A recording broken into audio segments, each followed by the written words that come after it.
Hello students, hope you all are doing well and doing your studies with your online classes and with me. Okay, so this is me Ayushi Joshi ma'am. मैं arts faculty को commerce और political science and जो history है वो दोनों subjects पढ़ाती हूँ।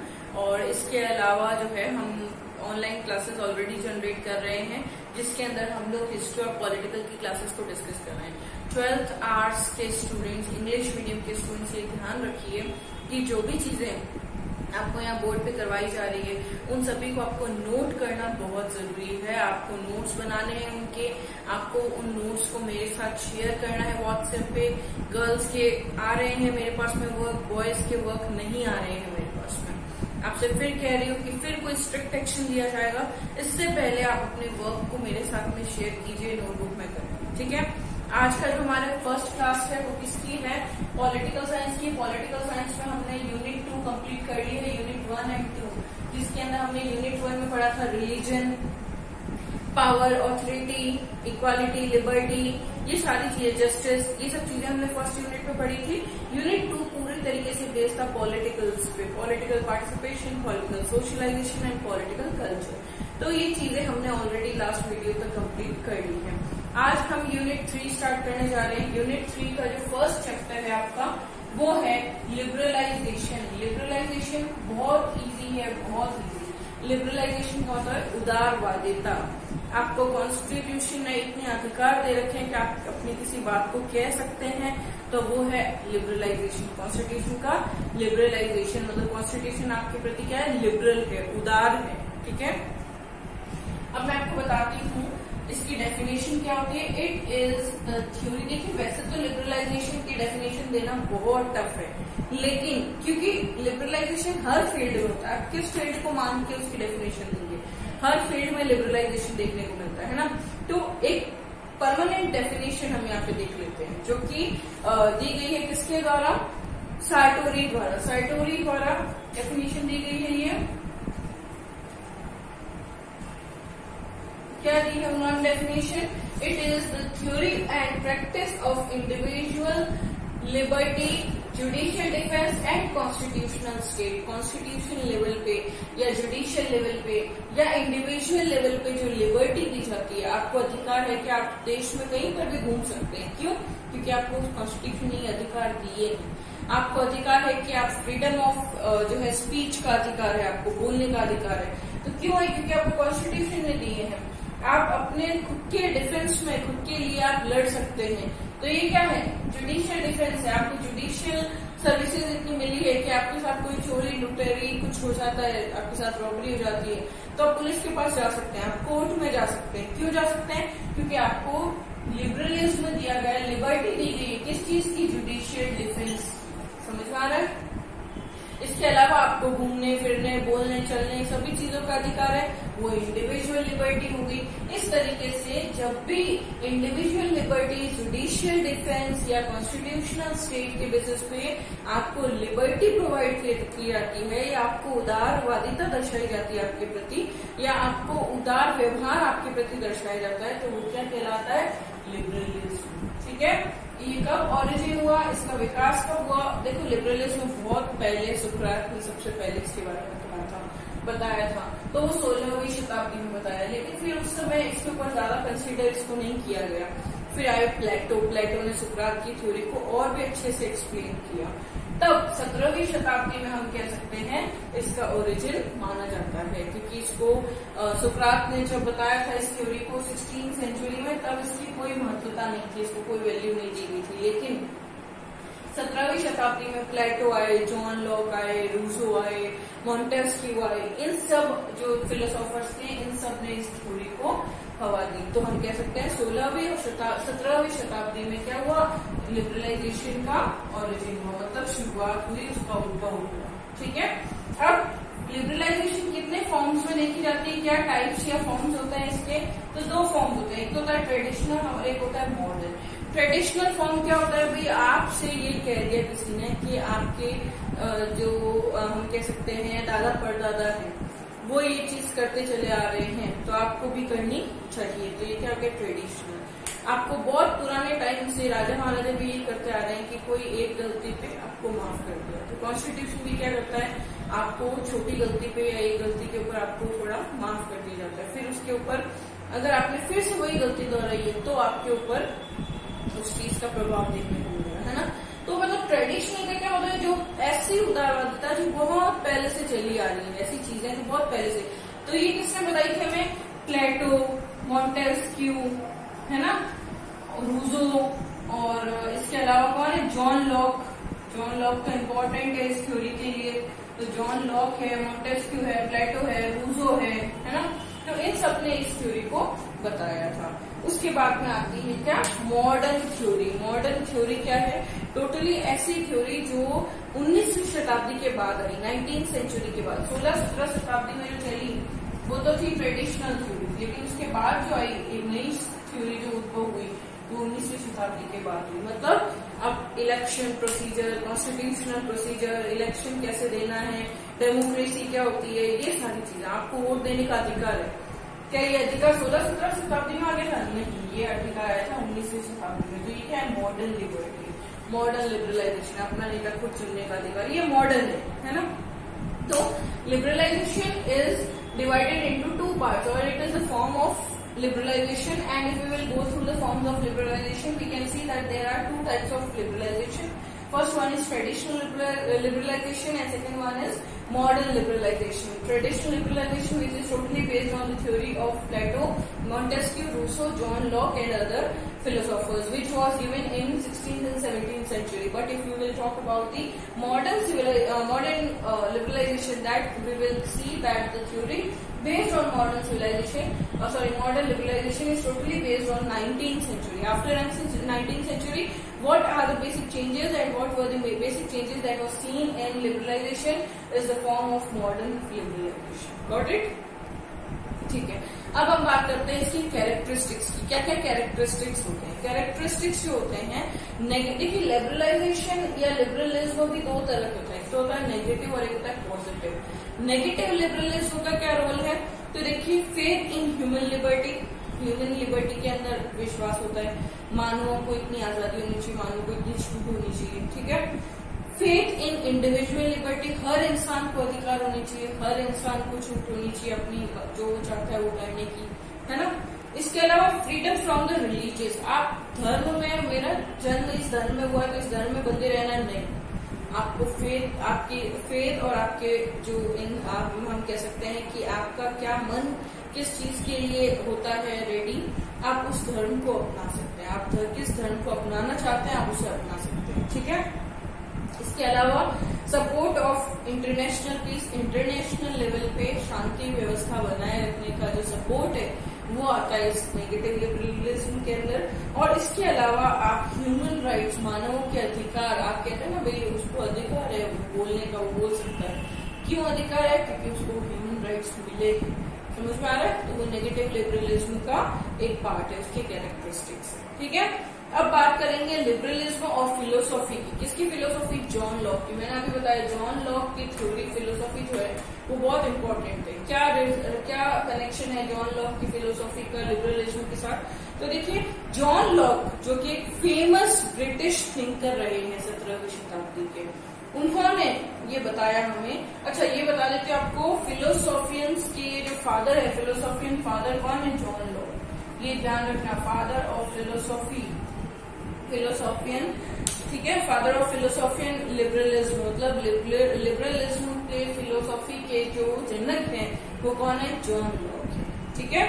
And the chief advocate of human freedom, मानव की आजादी के सबसे बड़े वकील कौन है? John Locke. मानवों को क्या क्या अधिकार होने चाहिए, किस आधार पे होने चाहिए, ये सारी चीजें भी किसने बताई है? जॉन लॉक ने बताई है, ठीक है। तो ये सारी चीजें देने वाले ये जो मानव थे, जो कि जिनका नाम है John Locke, his main view are available in his 2 treatises on government. इन्होंने एक किताब लिखी थी 2 treatises ऑन गवर्नमेंट। उस किताब के अंदर इनके सारे विचारों का विवरण किया गया है। While bitterly opposed to despotism, इनको जो है, इनको बहुत अपोज भी किया गया, इनका विरोध किया गया क्योंकि ये डेस्पोटिज्म पर बेस्ड थी। इनकी थ्योरी डेस्पोटिज्म पर बेस्ड थी, इसलिए इनका बहुत ज्यादा जो है विरोध भी किया गया, लेकिन पूरे आवाम ने इनका साथ दिया, इनके विचारों का साथ दिया। ठीक है। और John Locke was an advocate of separation of powers. Powers का बंटवारा कर दो, आपके पास जो भी पावर्स है ना, उन पावर्स को आगे आके आप बांट दो लोगों में, तो क्या होगा, आपको लगेगा मैंने अपनी पावर्स बांट दी, लेकिन आगे वो जो पावर्स बटेगी, कोई व्यक्ति है मेरे नीचे काम कर रहा है, उसको मैंने कोई पावर्स नहीं देखी, तो वो अनइंटरेस्टिंगली काम करेगा मेरे लिए। लेकिन अगर मैंने उसको कह दिया तुझे अधिकार है, आज के बाद में कोई भी एक पर्सन आता है गलत पर्सन, तो उसको डांट के भगा सकता है, तो उसके अंदर पावर आ जाएगी, मुझे सर ने इतना अधिकार दे दिया मैम ने, तो अब मैं ये काम ऐसे करूंगा, तो उसके अंदर एक जोश जगेगा उस काम को करने का। तो मैं उसके प्रति लिबरल हुई, और लिबरल होकर मैंने उसको जो पावर्स दी, उस पावर से उसको यूज करते हुए उसने अपने काम को और भी अच्छे तरीके से किया।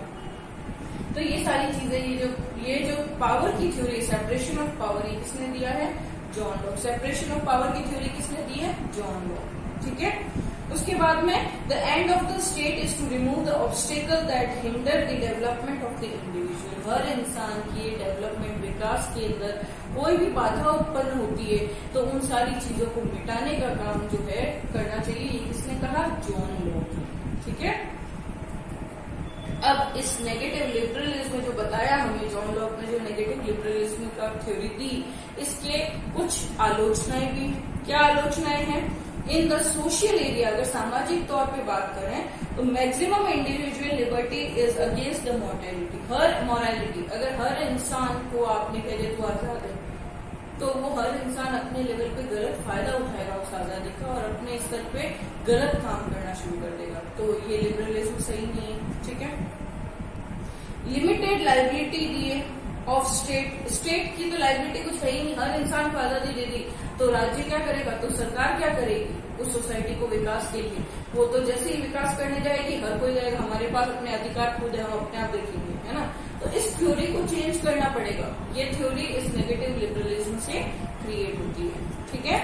इसके अलावा और क्या क्या क्रिटिसिज्म देखने को मिलते हैं, the economic society of liberalism is a society that is favoured of capitalist and it is not favour of the middle class people. ये जो थ्योरी है, ये जो सोसाइटी के अंदर लिबरलिज्म की भावना जो आती है, ये लिबरलिज्म की भावना जो है उन लोगों के लिए जो पूंजीवादी है, जो पैसे वाले, जो बेचारे मिडिल क्लास लोग हैं, उनके लिए ये थ्योरी बिल्कुल काम की नहीं है। इकोनॉमिकल वे से एक दूसरे को बराबर करने का काम नहीं करती ये थ्योरी। उसके अलावा कल्चरल एरिया की बात करो तो ज्यादा इंसान को अगर ज्यादा पावर आ गई तो वो तो सोचेगा मैं मेरा कल्चर ही चेंज कर दूंगा, तो फिर लोगों का विकास कैसे होगा, लोगों का वेलफेयर कैसे होगा, अगर वो खुद के कल्चर को चेंज करने लग जाएगा, ट्रेडिशन खत्म हो जाएगा, कल्चर खत्म हो जाएगा। ठीक है।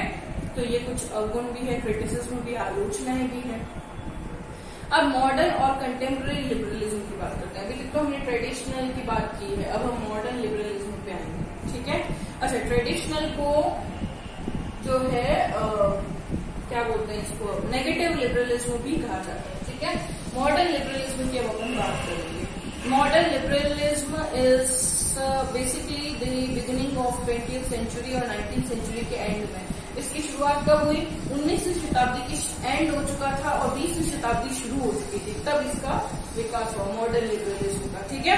सेकेंड वर्ल्ड वॉर के बाद में। ठीक है। उसके बाद में क्या क्या मेजर चेंजेस देखे गए इस लिबरलिज्म के साथ में। मॉडर्न लिबरलिस्ट जो थे वो स्टेट के रिगार्डिंग अगर बात करें तो इंस्टीट्यूशन की सोशल वेलफेयर पर उन्होंने ज्यादा ध्यान दिया। अभी हमने बात की इसके अंदर सोशल वेलफेयर को ध्यान में नहीं दिया गया था, लेकिन मॉडर्न लिबरलिज्म के अंदर सोशल वेलफेयर को, सामाजिक विकास पे, सामाजिक जो कार्य है उन पे ज्यादा बल दिया गया था। मैक्सिमम लेवल पे लोगों को लिबर्टी प्रोवाइड की गई थी और इस तरीके से लिबर्टी प्रोवाइड की गई कि उनका विकास भी हो जाए और विकास के साथ साथ उनको आजादी भी, लिबर्टी भी मिले। ठीक है। इसके अलावा कोई no right against the wishes of the state. कोई भी काम जो सबके लिए अच्छा है, आप उसके प्रति लिबरल हैं तो ठीक है, लेकिन लिबर्टी ऐसी नहीं होनी चाहिए जो राज्य के किसी भी चीज को नुकसान पहुंचाए, किसी इंसान को नुकसान पहुंचाए या सरकार को नुकसान पहुंचाए। ठीक है। Modern liberalism focused on mixed economy. आपको पता है हमारी इकोनॉमी किस पर बेस्ड है, मिक्स्ड इकोनॉमी पर। इकोनॉमी 3 पार्ट्स में डिवाइड होती है, एक तो कैपिटलिस्ट, एक सोशलिस्ट और एक मिक्स्ड। कैपिटलिस्ट पूंजीवादी इकोनॉमी जो कि यूएस की है ना, जहाँ पे सिर्फ प्राइवेट सेक्टर चलता है, पब्लिक सेक्टर है ही नहीं। सोशलिस्ट जहाँ पे सिर्फ पब्लिक सेक्टर चलता है, प्राइवेट सेक्टर होता ही नहीं है, वहाँ पे पूंजीवादी नहीं होता है, वहाँ लोगों की अच्छाई के, लोगों के लिए क्या अच्छा है उसको ध्यान में रखा जाता है, मतलब पब्लिक वेलफेयर पे वर्क किया जाता है। लेकिन तीसरी जो होती है वो होती है मिक्स्ड इकोनॉमी, जहाँ प्राइवेट सेक्टर भी है, पब्लिक सेक्टर भी, मतलब सरकार भी काम करती है, हर इंसान प्राइवेट सेक्टर भी काम करता है। तो इस तरीके से हम एक मिक्स्ड इकोनॉमी रहते हैं जो भारत की है, जहाँ पब्लिक और प्राइवेट दोनों सेक्टर वर्क करते हैं। तो हमारी जो इकोनॉमी है वो मॉडर्न लिबरलिज्म पर बेस्ड है। मॉडर्न लिबरलिज्म मतलब जो कि ऐसा लिबरलिज्म जो कि इकोनॉमिकल पॉलिसीज पे वर्क करता है, ठीक है। इसके साथ में इसके अगर क्रिटिसिज्म देखें हम लोग, तो क्रिटिसिज्म देखो हर चीज की अच्छाई और बुराई दोनों होती है, जहाँ पे इसमें अच्छे पॉइंट भी हमने देखे तो यहाँ नेगेटिव पॉइंट भी देखे। वैसे ही इसके अच्छे पॉइंट मॉडर्न लिबरलाइजेशन के हमने अच्छे पॉइंट्स देखे, तो इसके क्रिटिसिज्म भी देखने होंगे। मतलब इसके अंदर क्या होता है, non interfere of workers, non interfere by the state and exploit workers जो है वो अगर ज्यादा सेल्फ लिबरलाइजेशन में वर्क करते हैं तो क्या करते हैं, जैसे डेमोक्रेसी के हम लोग जो वोट देते हैं उससे लोग चुने जाते हैं, तो कई बार लोग इसका गलत फायदा, उन्हें लगता है रिलीजन कास्ट बेसिस पे इसे वोट दे देना चाहिए, ये वोट देना चाहिए, हमारा फैसला क्या हो जाता है कई बार गलत भी हो जाता है ना।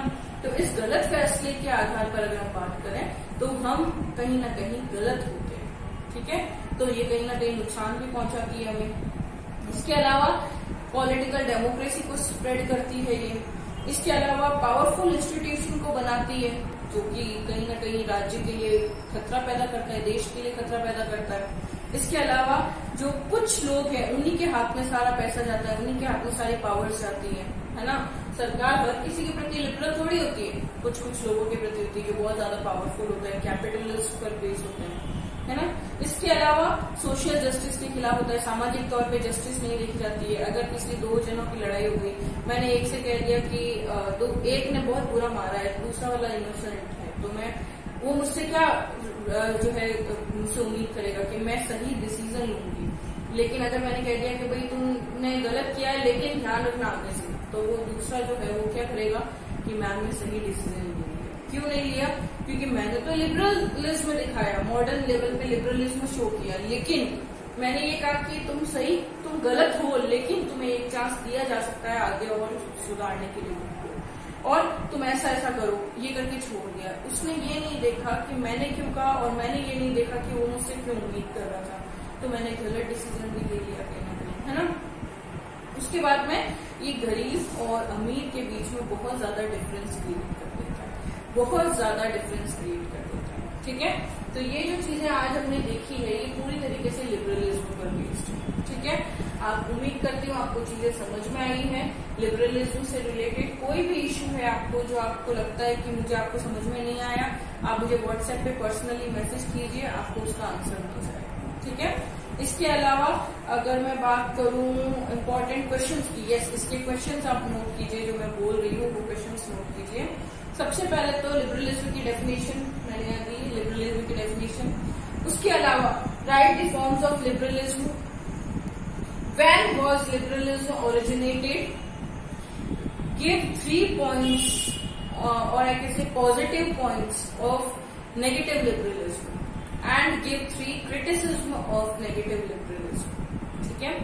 इसके अलावा give 3 positive aspect of modern liberalism and give 3 criticism of modern liberalism। तो ये वर्क आपको कंप्लीट करना है, ठीक है। और लिबरलिज्म जो है उसकी मेन वीकनेस क्या है मुझे वो भी बताएंगे आप। तो ये जो क्वेश्चंस मैंने आपसे कहे हैं वो आपको करने अपनी नोटबुक में, मुझे नोटबुक का पिक्चर क्लिक करके आप सेंड करेंगे। आपको कोई डाउट है तो आप मुझे पर्सनली व्हाट्सएप पे कमेंट करके बताएंगे। इसके अलावा ये जो चीजें मैं लिखवा रही हूँ इन चीजों को आप नोट करेंगे, ठीक है। मेन पॉलिटिकल थिंकर जो कि father who is known as father of philosophy and liberalisation और लिबरलिज्म, तो आंसर होगा जॉन लॉक। ये भी आप क्वेश्चन नोट करेंगे, who is known as the father of philosophy and liberalism, ठीक है। इस तरीके से आज हमने जो भी चीजें डिस्कस की, उम्मीद करती हूँ आपको चीजें समझ में आई है।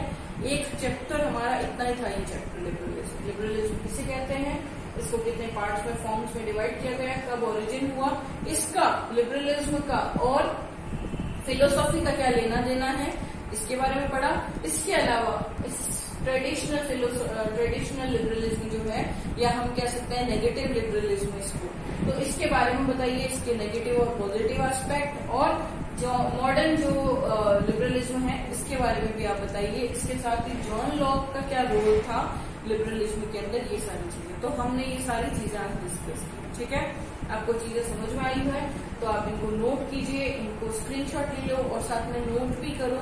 जो मैं बोल रही थी, मैंने जितने पॉइंट्स बोले उन सबको नोट करो, साथ में अच्छे से वेल मैनर्ड वे में नोट्स बनाओ और मुझसे व्हाट्सएप पे वो नोट्स शेयर करो। ठीक है, इसके अलावा आपको मैं बता देती हूँ, आपके रिस्पॉन्स नहीं आ रहे हैं, आपके हमारे पास में किसी तरह का कोई वर्क नहीं आ रहा है, तो मैं आपको बता देती हूँ, be ready for a strict action of school.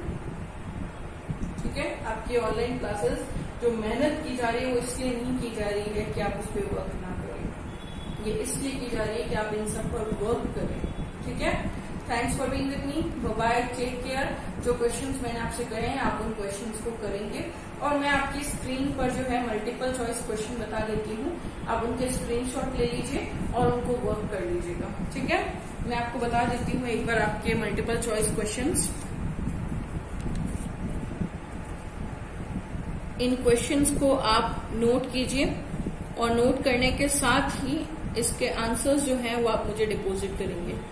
ये मल्टीपल चॉइस क्वेश्चंस हैं, आप इसको पॉज कर दीजिए वीडियो को यहीं पे, और इन क्वेश्चंस को अपनी नोटबुक में नोट कीजिए और इनके आंसर्स नोट कीजिए, और प्लस जो क्वेश्चंस मैंने अभी आपसे बोल कर कहे हैं उन सारे क्वेश्चंस और ये मल्टीपल चॉइस क्वेश्चंस, इन सभी के वर्क आप मुझे सबमिट करेंगे मेरे व्हाट्सएप नंबर पे। ठीक है, bye-bye, take care and complete your work and give your answers accordingly.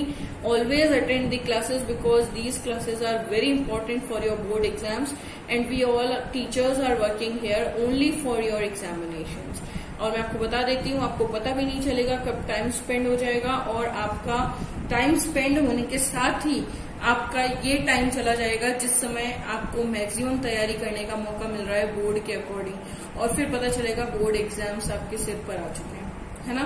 तो मेहनत कीजिए, तैयारी कीजिए, घर बैठने का बहुत अच्छा मौका मिला है, इस मौके को यूज कीजिए, घर बैठकर स्टडीज कीजिए और रेगुलर स्टडीज करते हुए अपने वर्क को आप डिपॉजिट कीजिए। मैं आपको फिर बता रही हूँ कि स्कूल कोई स्ट्रिक्ट एक्शन ले उससे पहले आपको अपना वर्क डिपॉजिट करना होगा, बिकॉज वर्क डिपॉजिट करने से ही आपका आगे प्रोसीड हो पाएंगे, आप आगे क्लासेस में अटेंड कर पाएंगे आप, वरना आपको व्हाट्सएप ग्रुप से बाहर निकाल दिया जाएगा। ठीक है, bye bye, take care, have a great time ahead and be safe, be secure and be at home। घर से बाहर नहीं निकलिए आप। ठीक है।